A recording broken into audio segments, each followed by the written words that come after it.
درد سہ کر بھی تیرا نام لیے، لیکن مسئلہ یہ ہے کرائیے اچھا کام ہے، ایک دوسرے کے ساتھ ایک دوسرے کو جوڑنا اچھا کام ہے، اس سے کرائیے ضروری ہے، مگر بچولیو ایک بات یاد رکھنا، جھوٹ بول کے رشتے نہ کرانا۔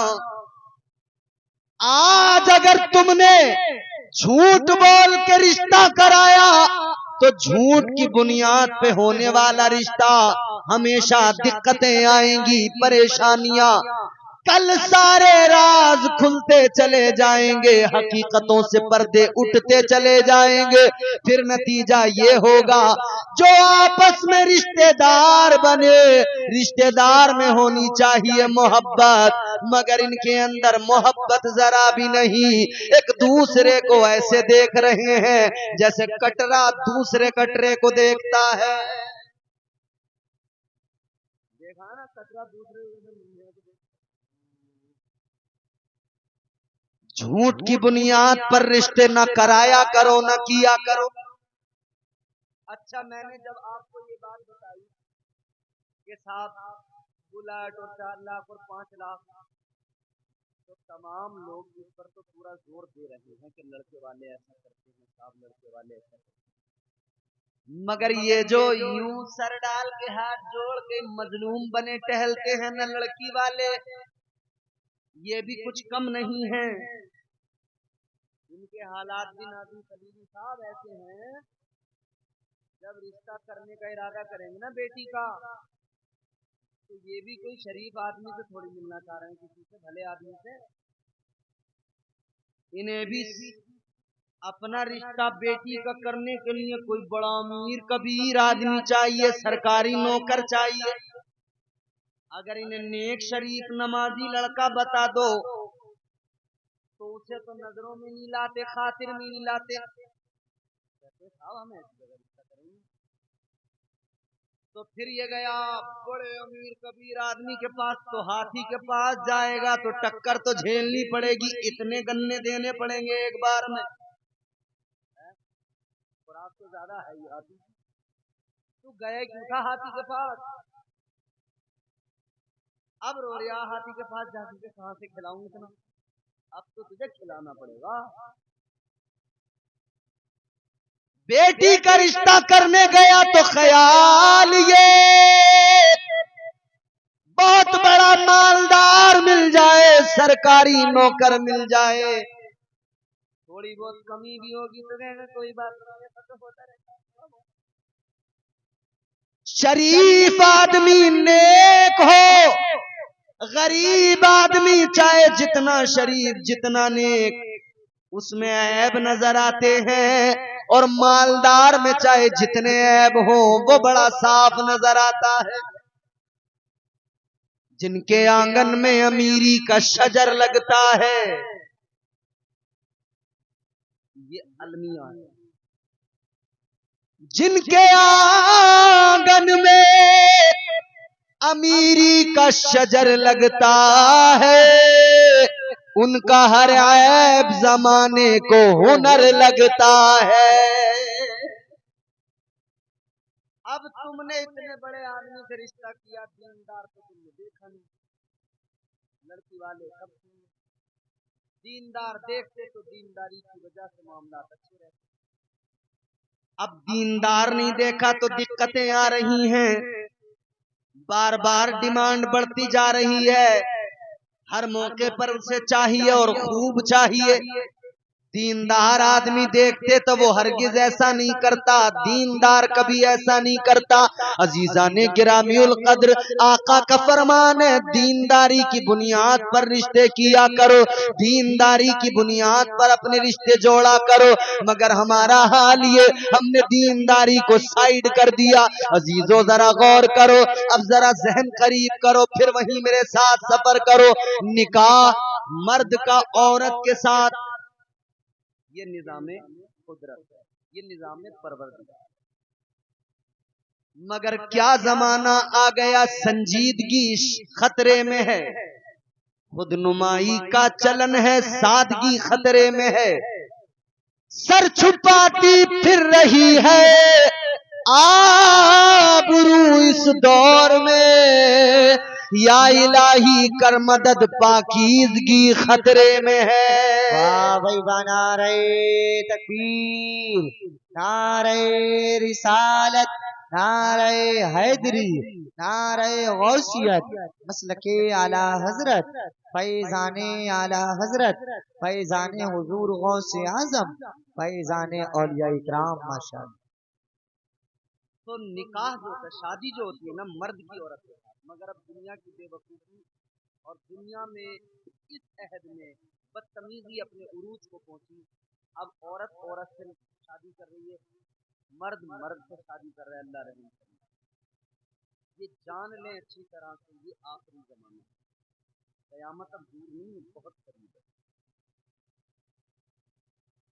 پکا علم تو اللہ اور اس کا رسول جانے، مگر اتنا ضرور ہے، حالات یہ ہیں کہ اب قیامت بہت دور، نئے نئے فتنے آ رہے ہیں، نئی نئی چیزیں ہو رہی ہیں، تمام علامات، تمام نشانی تقریباً پوری ہو رہی ہیں۔ بس وہ بڑی بڑی جو نشانیاں ہیں، دجال کا آنا، یاجوج ماجوج، یہ جو چیزیں ہیں بڑی نشانیاں، یہ بات پتہ نہیں کب یہ سب چیزیں۔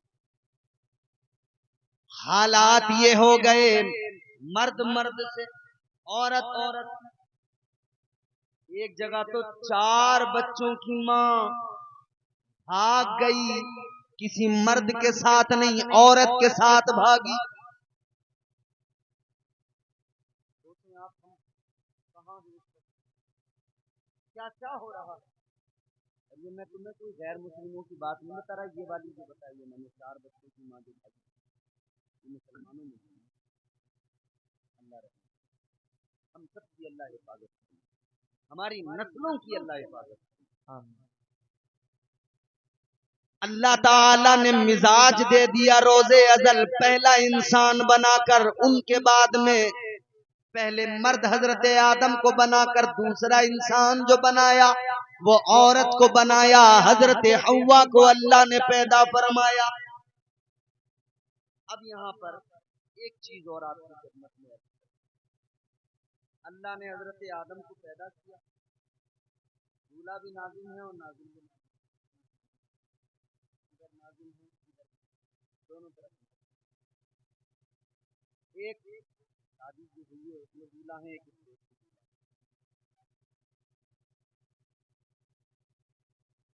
عزیزان گرامی القدر غور فرمائیے، اللہ تعالی نے حضرت حوا کو پیدا فرمایا کہاں؟ جواب جنت میں۔ بولو کہاں؟ زور سے بولو۔ جنت میں۔ جتنے لوگ تھک گئے ہیں وہ زور سے بولیں، ابھی نہیں تھکے نا، اور کیسے تھک سکتے ہیں یار، حضور کا ذکر، حضور کے ذکر میں بھی کبھی کوئی عاشق تھک سکتا ہے؟ قرآن سن کر بھی کوئی تھک سکتا ہے؟ اللہ رسول کی محفل میں بھی کوئی تھک سکتا ہے؟ نہیں نا، تو زور سے بولیے نا سبحان اللہ، سبحان اللہ۔ ہاتھ اٹھا کے کہیے نا یا رسول اللہ۔ حضور کو پکارتے رہیے، حضور کو پکارنے سے خدا کی قسم نام بھی چلے گا، کام بھی چلے گا انشاءاللہ۔ اور ہم اسی لیے کہتے ہیں تیرے نام کے سہارے، تیرے نام کے سہارے، تیرے نام کے سہارے میرا نام چل رہا ہے، تیرے نام کے سہارے، تیرے نام کے سہارے، تیرے نام کے سہارے میرا نام چل رہا ہے، تیرے نام کے سہارے میرا نام چل رہا ہے، تیرا نام لے رہا ہوں آقا، تیرا نام لے رہا ہوں، میرا کام چل رہا۔ سبحان اللہ، ماشاءاللہ۔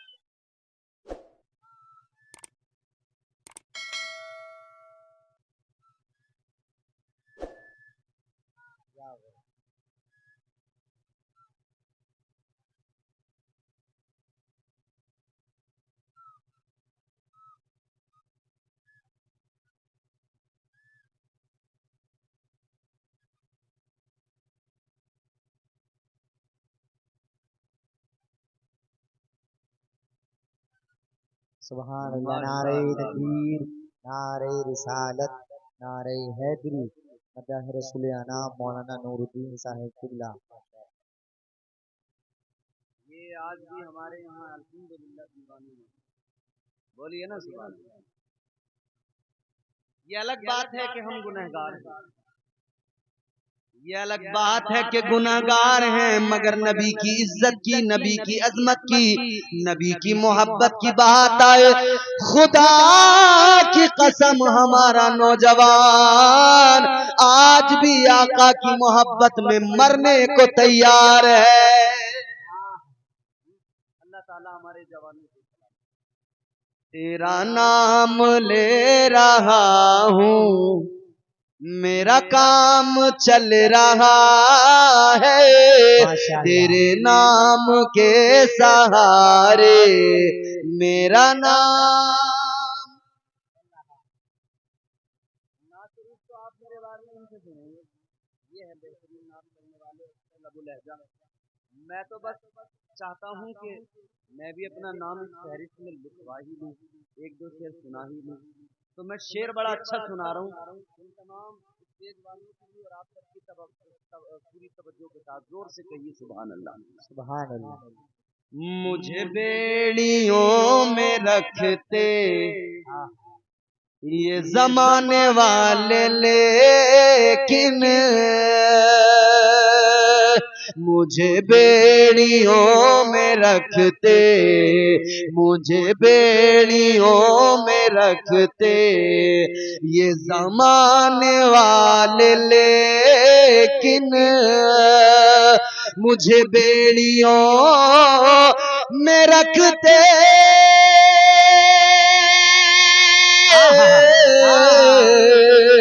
مجھے بیڑیوں میں رکھتے یہ زمانے والے، لیکن تیرے ذکر کا ہے صدقہ آقا، تیرے ذکر کا ہے صدقہ یہ غلام چل رہا ہے۔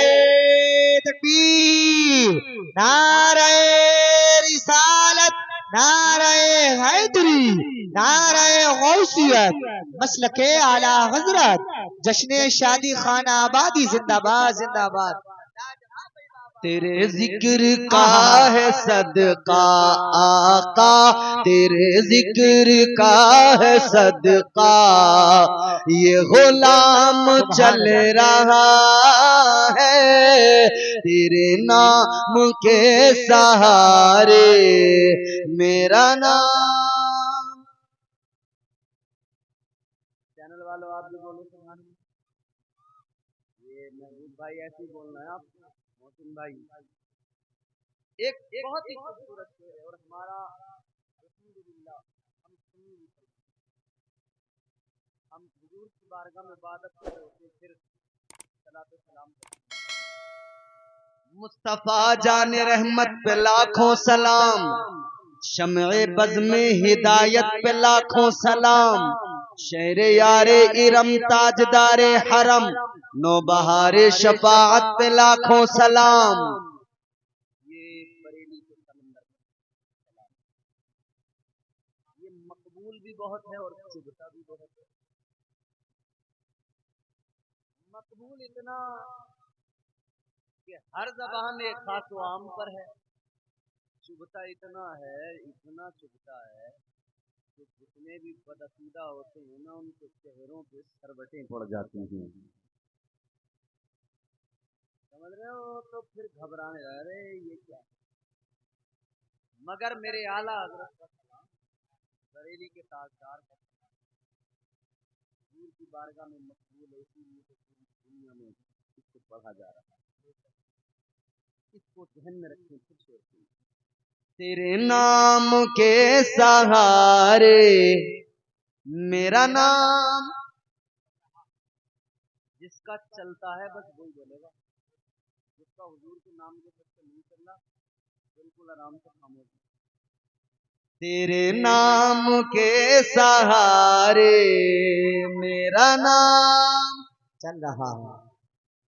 یہ نہیں اگر کرامت، یہ نہیں اگر کرامت تو بتاؤ اور کیا ہے؟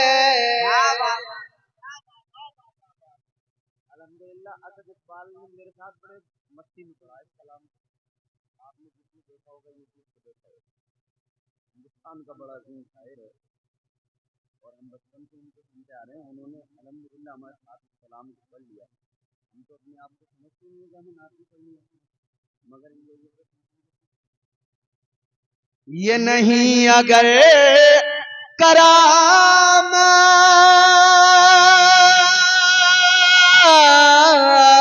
کرامات، یہ نہیں اگر کرامات تو بتاؤ اور کیا ہے؟ جہاں جاؤ اعلی حضرات، جہاں جاؤ اعلی حضرات، جہاں جاؤ اعلی حضرات کا سلام چل رہا۔ نعرہ تکبیر، نعرہ رسالت، نعرہ حیدری، نعرہ غوثیت، مسلک اعلی حضرت، فیضان اعلی حضرت، سلام اعلی حضرت، کلام اعلی حضرت، فتاوی اعلی حضرت، سوان اعلی حضرت، زندہ باد زندہ باد۔ جہاں جاؤ اعلی حضرات، جہاں جاؤ اعلی حضرات کا سلام چل رہا ہے۔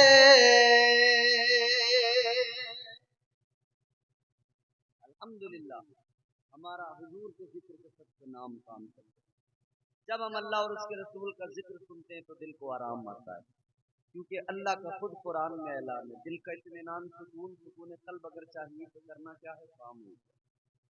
پروردگار عالم خالق کائنات رب لم یزل و لا یزال نے قرآن مجید میں فرمایا الا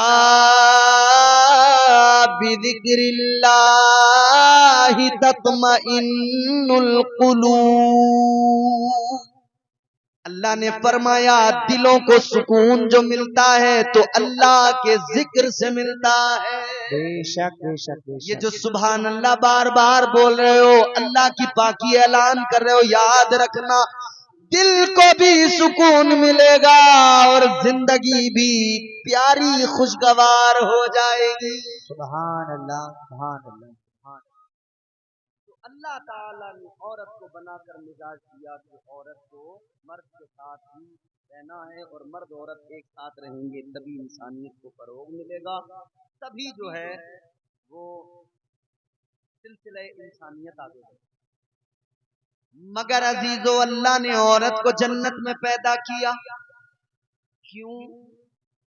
مفسرین کرام فرماتے ہیں عورت کو پیدا اللہ نے جنت میں کیا، کئی وجوہات ہیں، دو وجہیں آپ کے سامنے رکھتا ہوں، پھر آگے تین باتیں اور کر کے گفتگو کو ختم کرتا ہوں۔ محبت سے بولیے سبحان اللہ سبحان اللہ۔ مفسرین کرام فرماتے ہیں اللہ تعالی نے عورت کو جنت میں اس لیے پیدا فرمایا کہ یہ عورت جنت کے اندر جب اس کی آنکھ کھلے سب سے پہلے اسے جنت کی بہاریں نظر آئیں، سب سے پہلے جنت کی رونقیں نظر آئیں، سب سے پہلے جنت کا حسن نظر آئے۔ بہت توجہ سے سنیے بات، میری ماں بہنیں بیٹھی ہیں۔ اللہ تعالیٰ نے عورت کو جنت میں اس لیے پیدا کیا جب آنکھ کھلے تو جنت کو دیکھے، حسن جنت دیکھے، جنت کی بہاریں، جنت کی آسائشیں، جنت کا سکون، جنت کی نہریں، جنت کے باغات، جنت کا اطمینان، جنت کا سکون۔ جملہ یہ محفوظ رکھیں، جنت کا اطمینان، جنت کا سکون، جنت کا آرام۔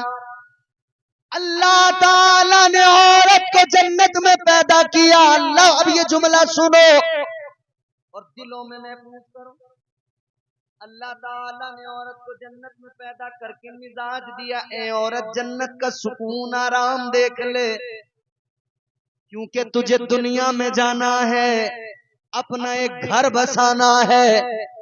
آج جنت کا سکون و آرام دیکھ کر جا، تاکہ جب تو اپنا گھر بنائے تیرے گھر میں بھی اتنا ہی سکون و آرام ہو۔ دنیا میں جب تو زمین پہ اپنا گھر بسائے تو اپنے گھر کو جنت کا نمونہ بنا دینا۔ سبحان اللہ، نعرہ تکبیر، نعرہ رسالت، مسلک اعلی حضرت، فیضان اعلی حضرت، زندہ باد زندہ باد، ماشاء اللہ۔ کھیت میں بگلے دیکھیں تم نے؟ پانی چلاتے ہوئے زمین بگلے آتے تھے، بگلے کے پیچھے ایک اور بگلا آیا تو بگلا فوراً اڑ کے دیکھتا ہے۔ سمجھانا تو نہیں پڑے گا اس کے آگے۔ غور فرمائیے، اب دوسری وجہ بھی سن لیجئے تو بات کلیئر ہو گئی کہ جنت میں عورت کو پیدا کیا۔ آرام سے بیٹھے، اب ڈسکس کرو گے نا بیٹا۔ غور فرمائیے کیا مزاج دیا اللہ نے کہ عورت گھر میں اپنے گھر میں جب اپنے گھر کو بسائے تو جنت کا نمونہ، جنت کا یہ الگ بات ہے کہ آج کل ہمارے گھروں کی حالت یہ ہے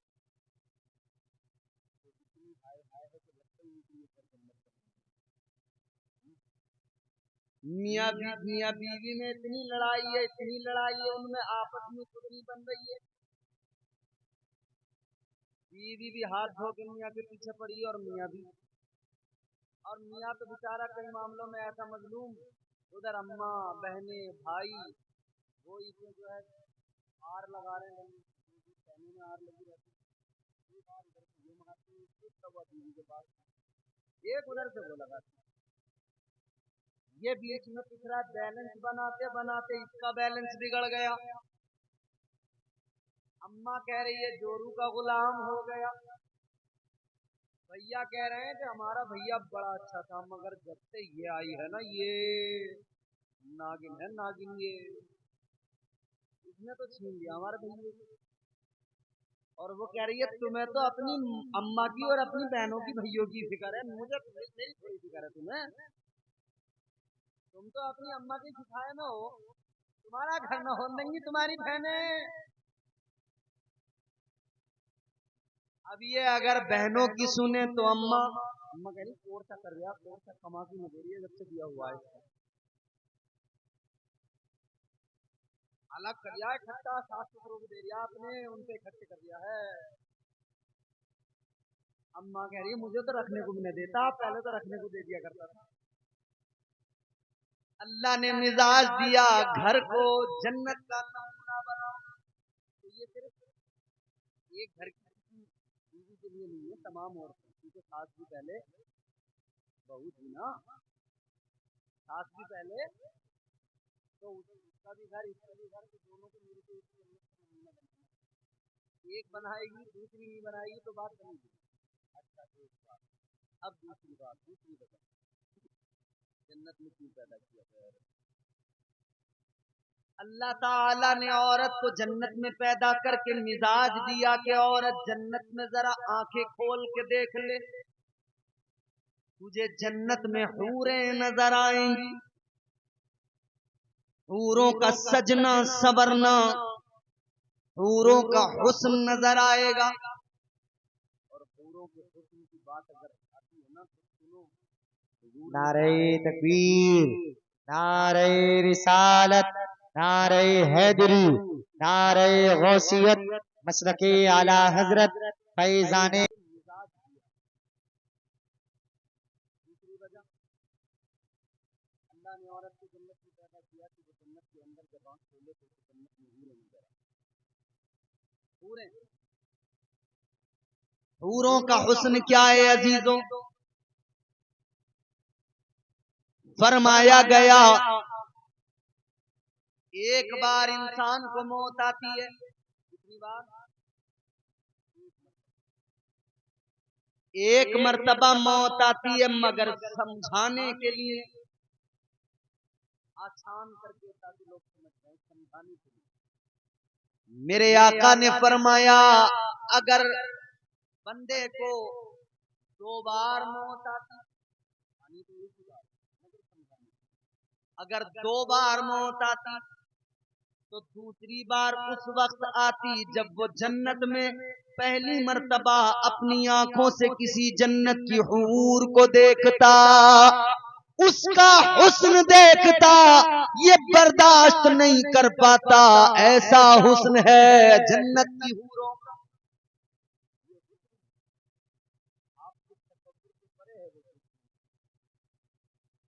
مگر سنو اللہ تعالی نے جنت کے اندر حوروں کو رکھا ہے۔ اچھا جب ہم یہ والی بات کرتے ہیں نا تو کئی چوٹی دھاری ٹنٹن ٹناٹن والے وہ جو ہے انگشت نمائی کرتے ہیں۔ اب تو انہوں نے ایک فلم بنا دی 72، ہم ان سے کہتے ہیں کہ 72 حوروں پہ فلم بنانے والے جو غیر تھے، کبھی وہ جو افسراؤں کا ذکر ہے 300 افسراؤں کا، ان پہ بھی کبھی کوئی فلم بناؤ، بڑا شوق ہے نا۔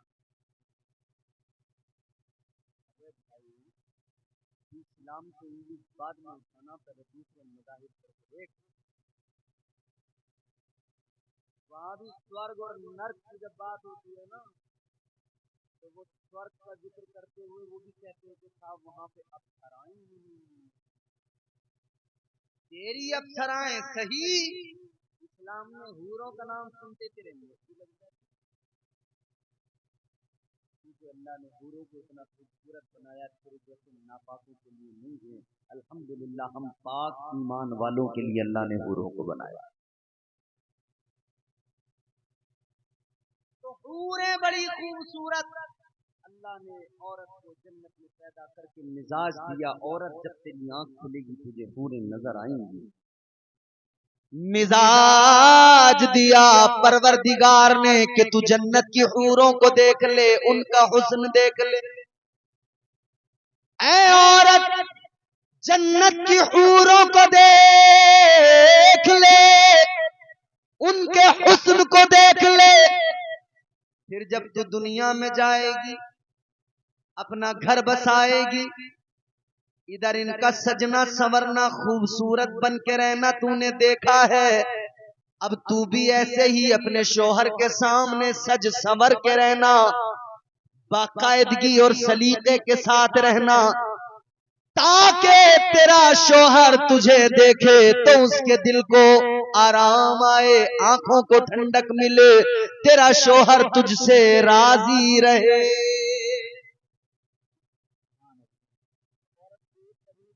مزاج دیا اللہ نے، مگر ہماری عورتوں کا حال یہ، گھر میں رہیں گی تو وہ جو آتے ہیں نا وہ دروازوں سے بیچنے 80 روپے کے ٹکڑے، والے جیسا حرکت والے کپڑے پہنتے ہیں نا وہ والے، تو اکٹھی ہو جاتے ہیں، جھول لگا کہ یہ اچھے ہیں 80 روپے میں گھر میں پہننے کی کیا ہے، گھر میں 80 روپے کے ٹکڑے پہنے گی اپنے آدمی کے سامنے، اور جب محلے میں دیا آنے یہ بچہ پہچانی میرا اماں میری ہے کسی اور کی، پورا حلیہ بدل گیا، صورت بدل گئی،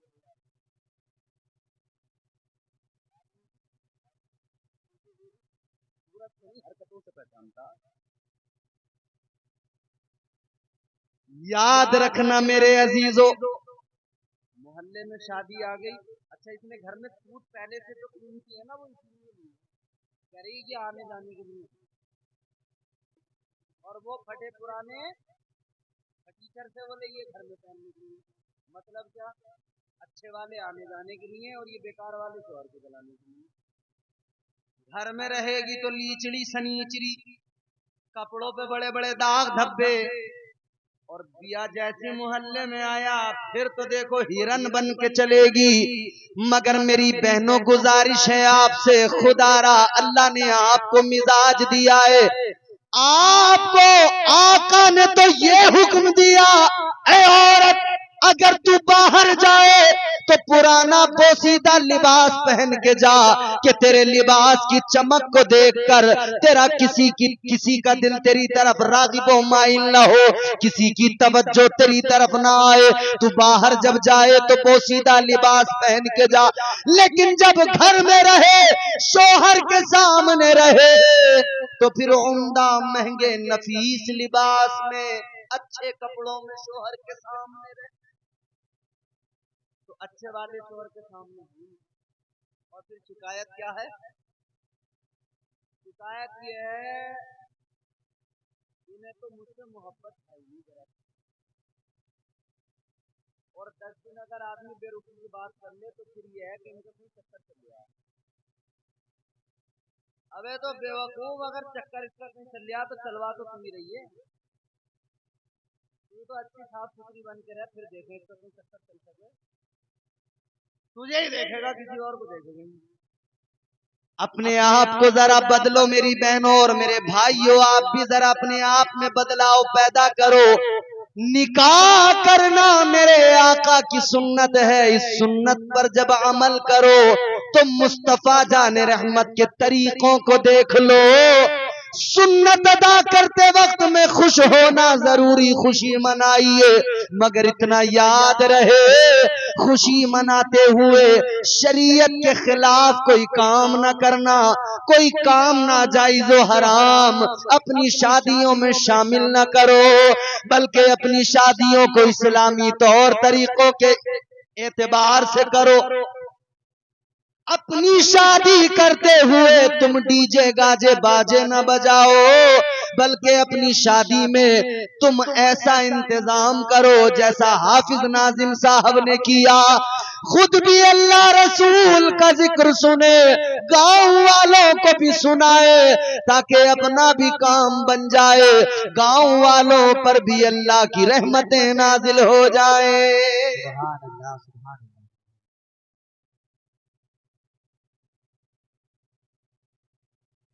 اگر نظام مصطفیٰ کے خلاف گئے، شریعت مصطفیٰ کے خلاف گئے تو یاد رکھنا دیے سے لو کبھی طوفان سے طاقت چھین لیتا ہے، وہ ظالم بادشاہوں سے حکومت چھین لیتا ہے. بہت ہی سادگی سے تم گزارو زندگی اپنی، ہوا میں اڑنے والوں سے وہ شہرت چھین لیتا ہے. وہ اپنے نیک بندوں کو کبھی رسوا نہیں کرتا، مگر بھٹکے ہوئے لوگوں سے جنت چھین لیتا ہے. اپنے آپ کو بدلو، ہو جائے گا چہرہ نورانی اور دل میں چمک آ جائے گی. ایک منٹ کی بات اور شادی سے پہلے 2 دن 3 دن شادی میں رہ جاتی تو آدمی 4 آدمی قرآن شریف بولے قرآن شریف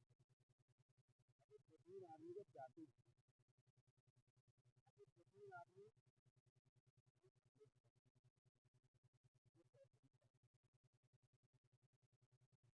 ذرا ہلکا ہو گیا قرآن پاک مل گیا تو اس بات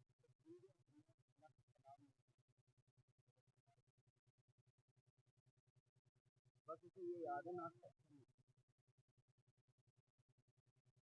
اب یہاں آتے ہی وہ بگڑ گیا، یہاں یہ کوئی بات ہو گئی تو طریقہ ہو گیا. ہم 3 لوگ گئے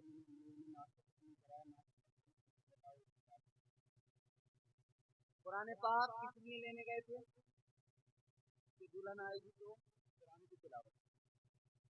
اور جسے وہ قرآن دیا نا باپ نے لڑکی کو، آنے کے بعد میں اس نے قرآن کو ایک طاق میں ایسے رکھ دیا جب وہ اسے اٹھا کے نہیں دیکھتے. قرآن کا گھر میں ہونا یہ بھی بہت ہی زیادہ اچھی اور باعث برکت بات ہے. اس کی رحمتیں برکتیں حاصل ہوں گی. لیکن صرف قرآن رکھنے سے بھی کام نہیں چلے گا، قرآن کی تلاوت کرنا بھی ضروری ہے۔ آخری ایک آپ میری بات اپنے محفوظ کر لیں دل و دماغ میں، میری گفتگو ختم ہے، سید صاحب کا خطاب ہوگا، سنیے گا، مگر میری گفتگو کا محصل سمجھ کر، لب لباب سمجھ کر اس کو آپ محفوظ رکھنا، یاد رکھنا۔ کیا ہو جائے گا چہرہ نورانی اور دل میں چمک آ جائے گی، ہو جائے گا چہرہ نورانی اور دل میں چمک آ جائے گی، تم روز کلام پاک پڑھو سانسوں میں مہک آ جائے گی۔ مسجد سے بلاوا جب آئے سجدوں کے لیے تم چل دینا، مسجد سے بلاوا جب آئے سجدوں کے لیے تم چل دینا، اس حسن عمل سے ماتھے پر نورانی چمک آ جائے گی۔ اللہ تعالی ہم سب کو حضور کے طریقوں کے مطابق زندگی گزارنے کی